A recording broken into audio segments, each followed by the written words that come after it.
Hello everyone, welcome to TutorialsPoint. In this video, we are going to study about the roots and its various regions. So what are the different regions of a typical root? So let us see that. The first region we are going to discuss is the root cap. So let's see in this figure. Root cap is present at the tip of all the roots. So they are thick and protective in nature. So these are the caps which protect the tip of the root, right? Hence they are known as the root cap, and they are very thick and their basic function is protection. Why? Because the tip of the roots are very delicate structures. They can frequently get damaged, and very easily they are prone to damage. Hence they need to be protected, and this protection is given by the root caps. And the other function of the root cap is they help in penetration. So we know that the roots are the descending structures. They have to move inside the soil in order to search for the nutrients and water. So because of this, the root cap, they provide a good protective strong structures and helps in penetration into the soil. It protects the growing root tips, as we have discussed that the root tips are very delicate structures. It needs protection, and this protection is given by the root caps. Another important characteristics of the root caps is that the cells that are made up of the root caps, or the cells present in the root caps, they secrete a very lubricating substance which is known as mucilage. So this is very slippery type of substance. This helps in lubricating the passage through which the root is going inside the soil. That means it lubricates or makes the passage or the path very slippery, so that the root can easily go inside the soil and search for the nutrients and the water. Now let us look into the second structure. The second region is known as the meristematic region. So as you can see, this is the root cap. Just above the root cap is the meristematic region. So this is the region which is behind the root cap. This represents the growing point. Why? Because these other regions, or the meristematic regions, these are also known as the region of cell division, because they have got actively dividing cells, or the meristematic cells. So these meristematic cells of the plants, they can actively divide and the number increases. Because of the increase in number, they help in the longitudinal growth of the roots. These meristematic regions, because of the property of cellular division as given by the meristematic cells, so what happens? The number of the cells increases. Because of the increase in number of the cells, the length of the root also increases. Now the next region is known as the elongation region. So this is the region just above the meristematic region. So this lies above the meristematic region. A very important characteristic is that these do not divide. The cells present in the meristematic regions, they cannot divide.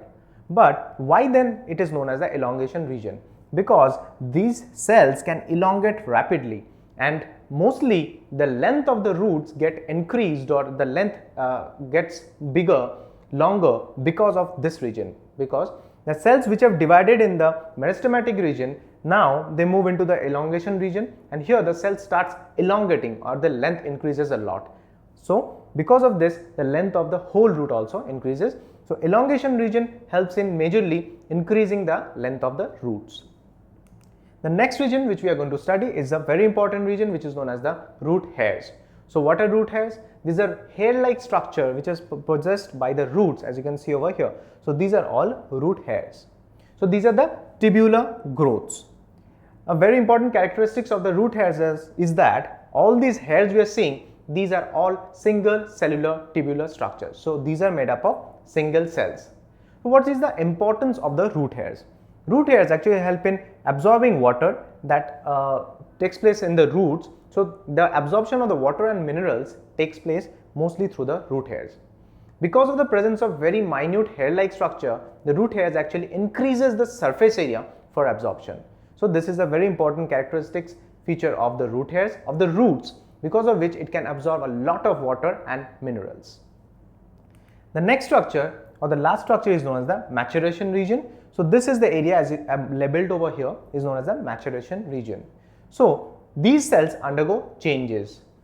They undergo maturation. So the cells which have been divided here, which have elongated, and then these cells mature enough and they perform different types of activities.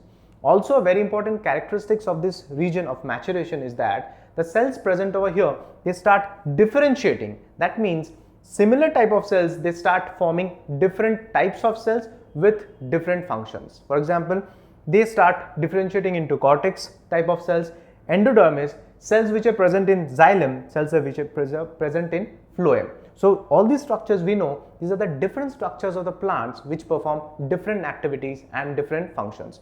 So they have different metabolic activities also.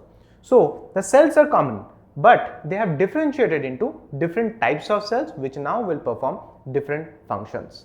So in this video, we have discussed about the different regions or the 5 different important regions of a typical root. What are those?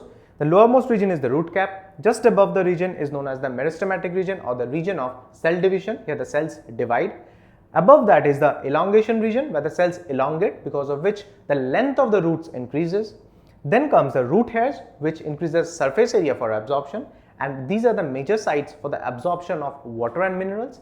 And the last region is known as the maturation region, where the cells mature or differentiate into different cells performing different functions.